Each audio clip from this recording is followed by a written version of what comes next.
حضرت علی شیر خدا فرماتے ہیں بخاری مسلم میں، فرماتے ہیں مجھے قسم ہے اس ذات کی جس نے زمین چیر کے دانہ پیدا کیا ہے، مجھ سے رحمت عالم صلی اللہ علیہ وسلم نے وعدہ فرمایا کہ علی یاد رکھنا تم سے صرف مومن ہی پیار کرے گا، اور جس سینے میں تمہارا بغض ہوگا وہ سینہ مومن کا نہیں منافق کا ہوگا۔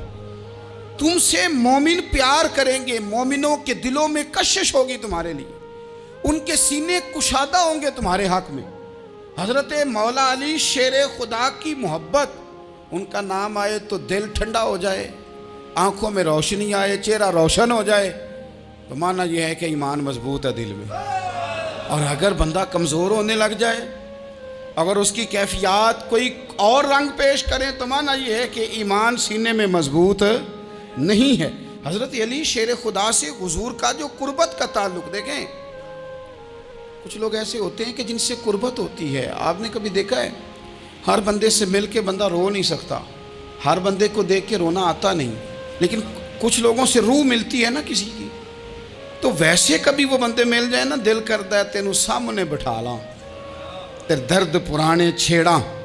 کچھ لوگ ایسے ہوتے ہیں جن کے ساتھ حضور تشریف فرما ہیں، حضرت علی شیر خدا کہیں گئے ہوئے ہیں، تو محبوب کیا فرماتے ہیں؟ فرماتے ہیں اللہ اس وقت تک میرے پاس حضرت اسرائیل کو نہ بھیجنا جب تک میں علی سے ملاقات نہ کر لوں۔ دعائیں ہو رہی ہیں کہ میری جب تک ملاقات نہ ہو جائے میرا جانے کا وقت نہ آئے، مشکات میں حدیث موجود ہے۔ تو سرور کائنات علیہ السلام کا جو ان کے ساتھ قربت ہے، حضور کا جو ان سے پیار ہے، حضور نے ہر مہاجر کو ایک انصاری کا بھائی بنایا، انصار کے اندر حضور نے بھائی چارہ قائم فرمایا، اور یہ تاریخ کا وہ والا بھائی چارہ ہے جس کی نہ اس سے پہلے کوئی مثال ہے، نہ قیامت تک دوبارہ کوئی مثال دی جا سکتی ہے۔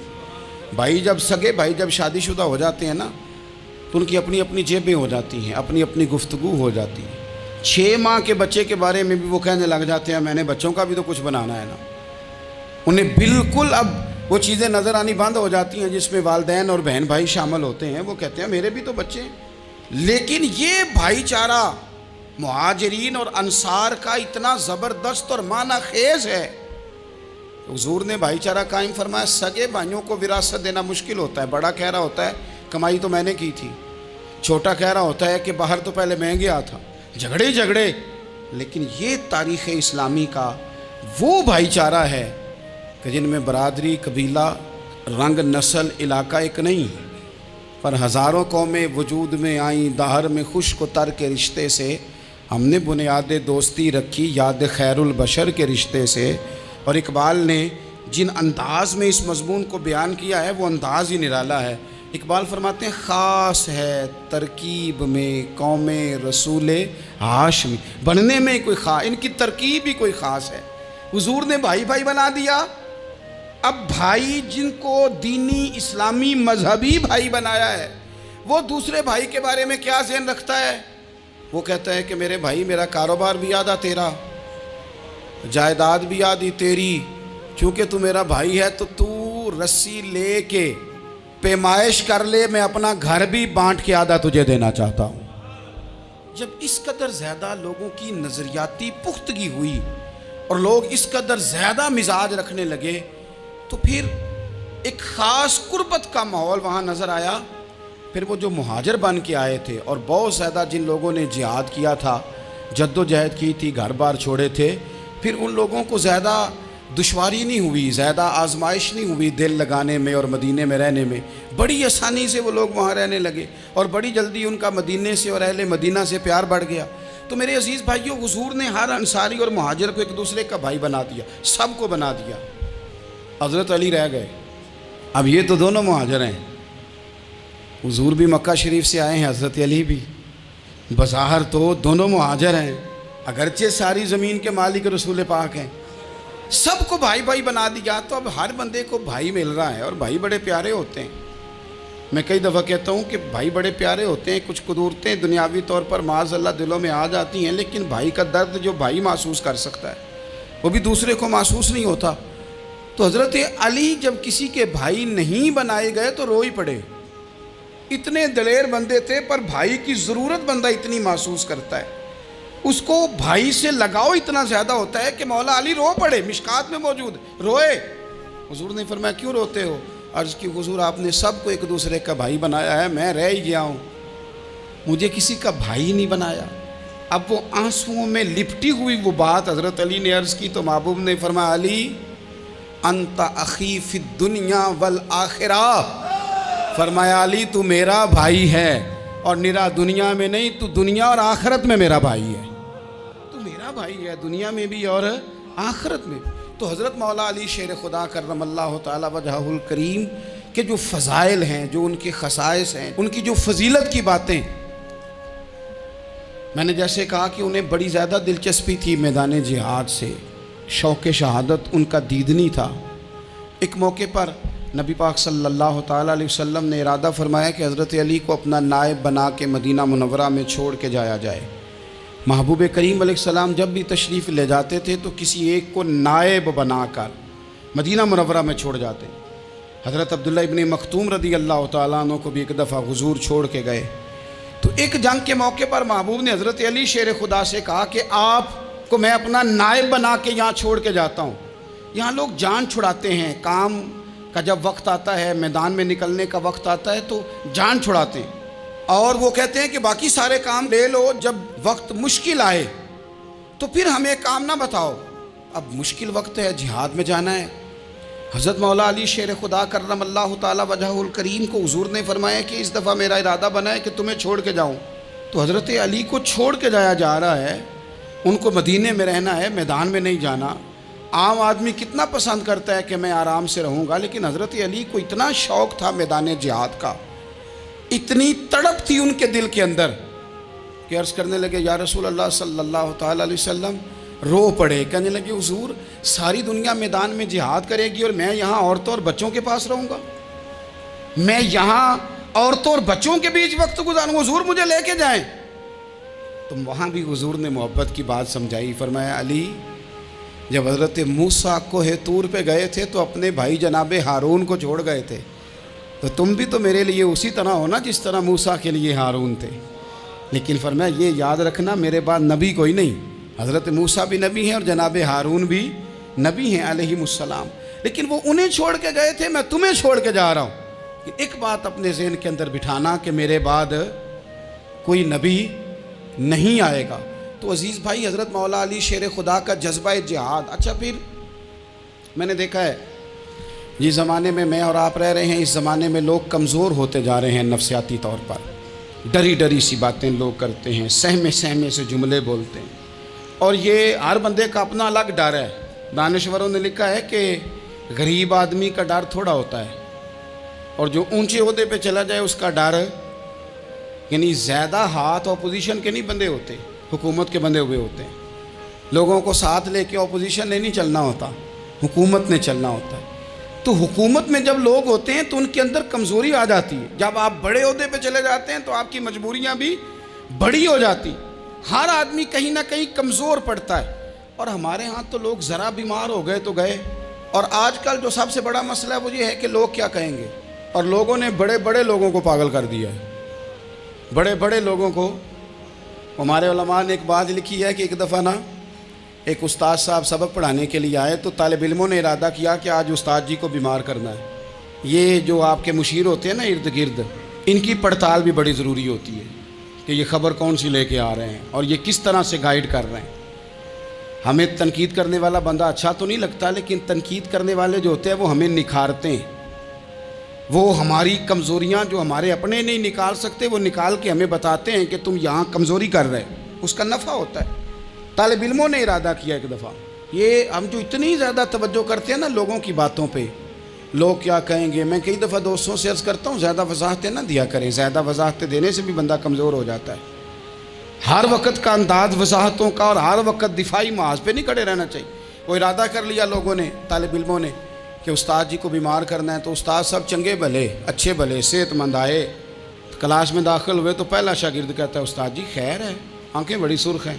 میں چل دوڑ جا بیوقوف آدمی، بالکل ٹھیک ہوں، چل کلاس میں بیٹھ چل۔ تھوڑا سا آگے گئے تو دوسرا شاگرد، انہوں نے اب 10-15 نے ارادہ کیا ہوا تھا، دوسرا کہنے لگا خیریت ہے، بڑے کمزور کمزور لگ رہے ہیں۔ اس نے کہا میں بالکل ٹھیک ہوں، کمزور کا چل دوڑ جا اپنا کام کر۔ وہ تیسرے کے پاس گئے تو کہنے لگا استاد صاحب خیر ہے، آپ کے تو مجھے ہاتھ بھی کانپتے دکھائی دے رہے ہیں۔ اس نے کہا اچھا واقعی؟ اب چوتھے نے بھی یہی بات کی، پانچویں نے یہی بات کی، تو آدھا گھنٹہ گزرا تو استاد جی کو سچ مچ بخار چڑھ گیا، وہ چھٹی پہ چلے گئے۔ کیوں؟ باتوں پہ توجہ ہے نا، لوگوں کے سامنے ہم لوگوں کی باتوں کے مطابق اپنے معاملات کو ترتیب دیتے ہیں نا۔ کچھ لوگ سوشل میڈیا دیکھ کے نظریہ قائم کرتے ہیں، کچھ ہوا دیکھ کے نظریہ قائم کرتے ہیں۔ وہ قائد اعظم محمد علی جناح کی ایک بات نہیں بھولتی کہ انہوں نے کہا تھا، ہندو لیڈر جو تھا جس کو لوگ گاندھی کہتے تھے، اس سے کہا تھا تیری اور میری سیاست میں فرق ہے، تو لوگوں کا رجحان دیکھ کے فیصلہ کرتا ہے، اور میں قائد اعظم کہنے لگے میں فیصلہ کر کے لوگوں کا رجحان ادھر کر دیا کرتا ہوں۔ یہ کمال ہوتا ہے کسی شخص کا کہ اس کا اپنا نظریہ غالب آئے، بجائے اس کے کہ وہ دیکھے آج کل لوگ کیا کہہ رہے ہیں تو لہذا میں اس طرح کا ڈھل جاؤں۔ لوگ تو ایک وقت کے لیے کچھ کہتے ہیں، پھر اگلے 4 گھنٹوں میں کچھ اور کہتے ہیں۔ حضرت مولا علی کے مزاج میں استقامت ہے، اور جو لوگ جو بہت زیادہ پراپوگنڈا کرتے ہیں اور بہت زیادہ کسی کے بارے میں بات کرتے ہیں، ان کا وہ مزاج نہیں، ان کی وہ طبیعت نہیں، وہ اپنے حساب سے فیصلہ کرتے۔ ایک شخص تھا عمر بن عبد ود، 90 سال کا بوڑھا، لیکن جب تلوار لے کے میدان میں آتا تھا تو 1000 آدمی کے مقابلے میں لڑتا تھا، اور لوگ جگہ جگہ یہ کہتے تھے تو اس طرح ہے جس طرح عمر بن عبد ود لوگوں کو ڈراتا ہے، تو اس طرح ہو گیا۔ یہ اس کے ارد گرد کے لوگ اس کی مثالیں دیتے تھے۔ جنگ خندق جب ہو رہی تھی تو یہ مقابلے میں آ گیا، تو حضرت علی المرتضیٰ شیر خدا کرم اللہ تعالی وجہ الکریم بھی تشریف فرما تھے۔ اب پورے عرب کے اندر اس کے بارے میں یہ کہا جاتا تھا کہ اس سے نہ لڑو، وہ تو خونخوار ہے، وہ تو درندہ ہے، وہ تو جنگلی شیر کی طرح آتا ہے، وہ تو کاٹ کھانے کو دوڑتا ہے، اس سے کون لڑے؟ ایک خیال تھا۔ اور وہ پراپوگنڈا بعض اوقات اتنا زیادہ کسی کے بارے میں ہوتا ہے کہ میں بچے لوگ آتے ہیں نا بچہ دم کرانے کے لیے، تو کہتے ہیں پیر صاحب بڑا ضدی ہے، کسی کی بات نہیں مانتا، باقی بچے ٹھیک تھے، یہ تو بڑا ہی نالائق نکل آیا ہے۔ تو میں کہتا ہوں کہ آپ اس کے سامنے یہ والی باتیں نہ کریں، یہ پکا ہو جائے گا کہ میں ضدی ہوں۔ تو آپ ذہن بنا رہے ہیں اس کا کہ تو اس طرح کا ہے۔ ذہن بنا دیا لوگوں نے کہ عمر ابن عبد ود کے مقابلے میں کوئی نہیں آ سکتا۔ خندق میں یہ آیا، اس نے للکارا مسلمانوں کو، آؤ وہ تمہاری جنت کدھر ہے جس کے بارے میں تم کہتے ہو کہ ہم شہید ہوں گے، تو آؤ میرے مقابلے میں نکلو۔ جب اس نے پہلی دفعہ للکارا تو ابھی بات ختم نہیں ہوئی تھی کہ مولا علی تلوار لے کے اللہ اکبر کہتے کھڑے ہو گئے۔ حضور نے فرمایا بیٹھ جاؤ، حضرت علی پھر بیٹھ گئے۔ وہ پھر پکارا اٹھو کوئی میرے مقابلے میں، تو مولا علی شیر خدا پھر کھڑے ہو گئے، پھر کھڑے ہو گئے۔ حضور نے فرمایا بیٹھ جا۔ ایک شخص نے کہا علی یہ عمر بن عبد ود ہیں، فرمایا مجھے پتہ ہے۔ نہیں سمجھے آپ بات، میں آپ کو سمجھا کے لایا ہوں پیچھے سے کہ پراپوگنڈا کرتے ہیں نا لوگ، ہو آگے نہ جانا، یہاں کرنٹ بڑا زیادہ ہے، وولٹیج بڑے سخت ہیں، تو آگے نہ بڑھنا۔ بھائی کیا ہو جائے گا، اٹھ باندھ کمر کیوں ڈرتا ہے، پھر دیکھ خدا کیا کرتا ہے۔ حضرت علی تیسری دفعہ اس نے کہا نا ہے کوئی، تو حضرت علی پھر اٹھے۔ اب تو رسول پاک صلی اللہ تعالی علیہ وسلم نے تھپکی دی۔ بعض جگہ یہ ہے کہ حضور نے خود تلوار تھمائی، سر پہ امامہ باندھا، اور حضور نے فتح یابی کی دعا فرمائی۔ حضرت علی گھوڑے پہ بیٹھے نکلے، اور جب اس کے سامنے گئے تو جا کے کہنے لگا میرا پتہ ہے۔ حضرت علی فرمانے لگے تو اپنا چھوڑ، میرا پتہ ہے تجھے، مجھے تو جانتا ہے۔ کہنے لگا میں 1000 کے مقابلے میں اکیلا لڑتا ہوں۔ حضرت علی شیر خدا فرمانے لگے پتہ نہیں تو کن سے لڑتا رہا ہے، جانے وہ کون ہے جن سے تو لڑتا رہا ہے، وہ کون 1000 تھے جو تیرے مقابلے میں آتے تھے، پتہ نہیں۔ تو کہنے لگا میرا نام میری ماں نے عمر بن عبد ود رکھا ہے۔ فرمایا چھوڑ تو، میری ماں نے میرا نام حیدر رکھا ہے۔ کہنے لگا تیری عمر چھوٹی ہے، کوئی بڑا لا۔ فرمانے لگے یہ تو جب پنجے میں پنجہ ملے گا تو پتہ چلے گا عمر کس کی چھوٹی ہے، ابھی تو کہانیوں سے متاثر کرنا چاہتا ہے، تو چاہتا ہے کہ تو پریشر ڈالے اور میں تیری بات سنوں، تو مقابلے میں آ، ڈینگے نہ مار، کہانیاں نہ سنا، دیواریں ہلتی رہتی ہیں اور در کانپ جاتا ہے۔ علی کا نام سن کے اب بھی خیبر کانپ جاتا ہے۔ تو مقابلے میں آ، تو باتیں بنا رہا ہے، کہانیاں سنا رہا ہے۔ وہ کہنے لگا تو بچہ ہے، میں چاہتا نہیں تیرا خون بہاؤں۔ تو حضرت علی کہنے لگے میں بڑے دن سے پریشان ہوں کہ کسی بے ایمان کا خون بہایا کیوں نہیں، میرا بڑا دل کر رہا ہے تیرا خون بہاؤں۔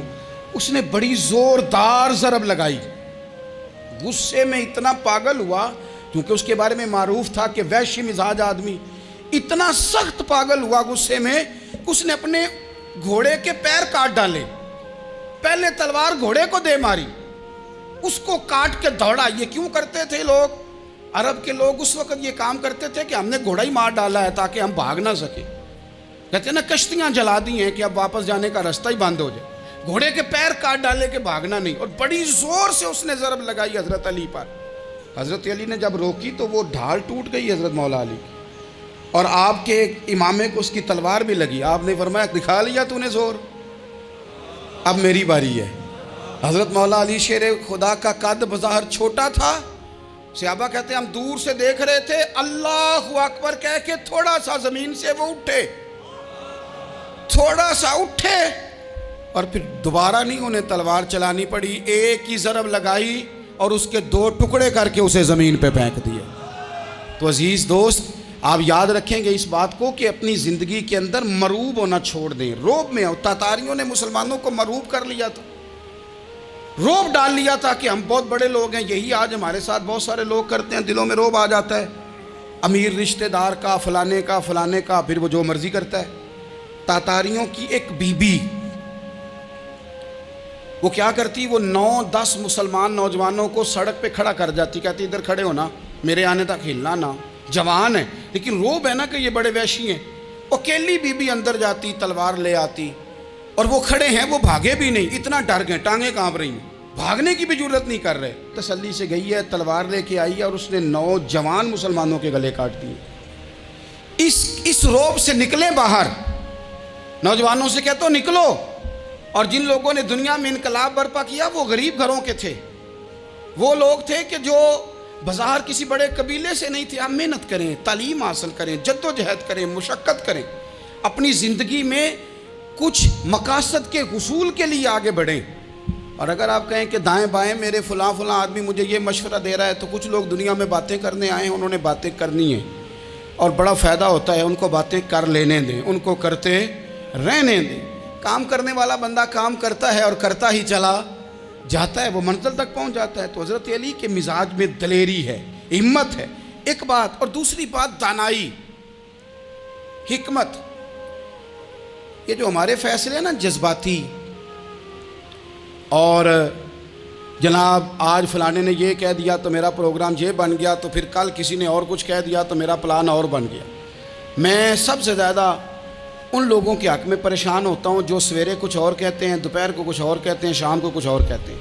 بھئی آپ کا کوئی نظریہ ہونا چاہیے، کوئی ویژن ہونا چاہیے زندگی میں، آپ کے اندر کوئی حکمت اور دانائی ہونی چاہیے۔ اس کے لیے کیا کرنے کی ضرورت ہوتی ہے؟ اس کے لیے ضرورت ہوتی ہے کہ آپ کا ذہن ایک طرف ہو۔ میرے اسا فرمایا کرتے تھے زندگی میں ایک کام کر لو پر صحیح کر کے کر لو۔ ہم نے ایک تو سارے کام کرنے ہیں۔ آج کل ہر بندہ صحافی ہے، ہر بندہ تجزیہ نگار ہے، ہر بندہ سیاستدان ہے، ہر بندہ ہی مفتی ہے، ہر بندہ ہی جناب واعظ ہے، ہر بندے کے پاس ہی کچھ مسئلے۔ اس کا نقصان یہ ہے کہ کسی کے پاس بھی کچھ نہیں۔ وہ کسی درویش نے کہا تھا کہ جب سب لیڈر ہوں تو سمجھو کوئی لیڈر نہیں، کیونکہ سارے جو لیڈر ہو گئے۔ میرے عزیز، ایک طرف ذہن کو رکھیں اور اپنے اس کام میں کمال پیدا کریں۔ حضرت مولا علی شیر خدا کو اللہ نے حکمت دی تھی۔ نبی پاک صلی اللہ تعالی وسلم کے صحابی حضرت عبداللہ ابن مسعود رضی اللہ تعالیٰ عنہ فرماتے ہیں، امام ابو نعیم نے لکھا ہے کہ حضرت عبداللہ ابن مسعود فرماتے ہیں نبی پاک صلی اللہ علیہ وسلم نے فرمایا اگر حکمت کے 10 حصے کیے جائیں نا، دانائی کے 10 حصے کیے جائیں، تو اس میں سے 9 حصے اللہ تعالیٰ نے حضرت علی کو عطا فرمائے ہیں، اور ایک حصہ باقی لوگوں کو ملا ہے۔ دانا تھے، معاملہ فہم تھے۔ کچھ بندے بڑے منافق قسم کے تھے، تو حضرت علی اذان ہو گئی تو وہ حضرت مولا علی شیر خدا کے پاس آ گئے، اذان ہو گئی، حضرت علی نے جماعت کرانی، ان کا خیال تھا کہ آج ہم نے جماعت لیٹ کرانی ہے کسی طریقے سے۔ ہم چونکہ زیادہ باتیں، میں دوستوں سے کہتا ہوں بہت زیادہ خبریں نہ دیکھا کرو، بہت زیادہ بھی چیزیں نہ سنا کرو۔ آپ تو میرے بھائی موبائل کے اندر چلے جائیں گے، باہر کی دنیا تو اور ہے، تو تھوڑا باہر بھی نکلیں تصویروں سے، تھوڑا باہر بھی آئیں، دیگر معاملات بھی دیکھیں۔ ہمیں بڑے بڑے اچھے لوگ زندگی میں مل جائیں گے، لیکن ہم ان کے قریب نہیں جاتے، ہم دیکھتے نہیں کہ اصل بات کیا ہے، سنی سنائی چیزوں پر زیادہ گمان کرتے ہیں۔ اب حضرت علی چونکہ بڑے دانا تھے، مصلے پہ بڑھ رہے ہیں، جماعت کھڑی کرنی ہے، اللہ اکبر کہہ رہے ہیں، بندوں کا خیال تھا نماز لیٹ کرانی ہے، نے فٹافٹ حضرت علی سے کہا کہ حضور ذرا وہ جانور تو بتائیے گا کتنے ہیں جو انڈے دیتے ہیں، اور ذرا وہ بھی بتائیے گا جو بچے دیتے ہیں۔ یہ ذرا اب کتنے کو بندہ جانور گنے، آہستہ آہستہ بندہ شمار کرے، وہ بکری جو ہے وہ بچہ دیتی ہے، مرغی انڈا دیتی ہے، اور گائیں جو ہے وہ بچہ دیتی ہے، اور بطخ جو ہے وہ انڈا دیتی ہے۔ اب بندہ تو یہ گننے لگ جائے تو حضرت علی شیر خدا یہاں ہاتھ ہیں، فرمانے لگے گھر جا کے گن لینا، موٹی سی بات بتاتا ہوں، جن جانوروں کے کان باہر ہوتے ہیں وہ بچے دیتے ہیں، جن کے اندر ہوتے ہیں وہ انڈے دیتے ہیں۔ اللہ اکبر، نماز کی نیت باندھ لی، تم گننا گھر جا کے۔ موٹی سی بات بتا دیتا ہوں، وہ صاحب کہتے ہیں میں حضرت علی رضی اللہ تعالیٰ عنہ کو الجھانے آیا تھا، میں خود بڑا الجھ گیا۔ یہ کیا ماجرا ہے، کیا معمہ ہے کہ دو فکروں میں انہوں نے بات کو سمیٹا اور کمال کر دی۔ کہنے لگے گھر جا کے گننا، یہاں ٹائم نہیں، نماز کا وقت ہے، بس جن کے کان اندر ہے نا وہ انڈے دیتے ہیں، اور جن کے باہر ہیں وہ جا کے حساب کرنا۔ آپ ڈھونڈ لیں، تلاش کر لیں، چلے جائیں ماہرین کے پاس، پر شیر خدا شیر ہی ہے۔ حضرت مولا علی کے جملوں میں کمال ہے، ان کی دانائی، ان کا تدبر، ان کی حکمت، ان کا فہم، ان کی فراست، ان کا کمال۔ ایک شخص بڑی دور سے آیا، اس نے کہا حضور مجھے نا لمبی باتیں یاد نہیں رہتی، دو باتیں بس بتا دیں میں عمل کروں تو زندگی بن جائے، دو باتیں۔ تو حضرت علی فرمانے لگے لمبی امیدیں نہ لگانا، لمبی امیدیں نہ لگانا، موت کا پتہ نہیں کب آ جائے گی۔ منصوبہ بندی ضرور کرنا آنے والی نسلوں کے لیے، اپنی ذات کے لیے لمبی امیدیں نہ باندھنا، یہ بھی کر لوں گا، یہ بھی کر لوں گا۔ ہم ریٹائر نہیں ہوتے زندگی بھر، پلان پہ پلان، پلان پہ پلان۔ تو اگر ہم پلان کر رہے ہوتے ہیں تو جو ہمارے نیچے ہوتے ہیں وہ ہمیں ریٹائر کرنے کا پلان کر رہے ہوتے ہیں۔ اولادیں تک والدین کو کمزور کرنے کے در پہ ہوتی ہیں کہ اب یہ ہٹے تو ہماری باری آئے۔ حضرت علی فرمانے لگے دو کام، ایک تو لمبی امید نہ باندھنا، اور دوسرا فرمایا اپنے نفس کی خواہش کی پیروی سے بچنا۔ دنیا میں رسوا وہ لوگ ہو جاتے ہیں جو اپنے نفس کی خواہش کی پیروی کرتے ہیں، وہ بزدل ہو جاتے ہیں جو خواہشات نفسانی کے پیچھے بھاگتے ہیں۔ یہ کام نہ کرنا، تو دانائی اللہ تعالیٰ نے انہیں دی۔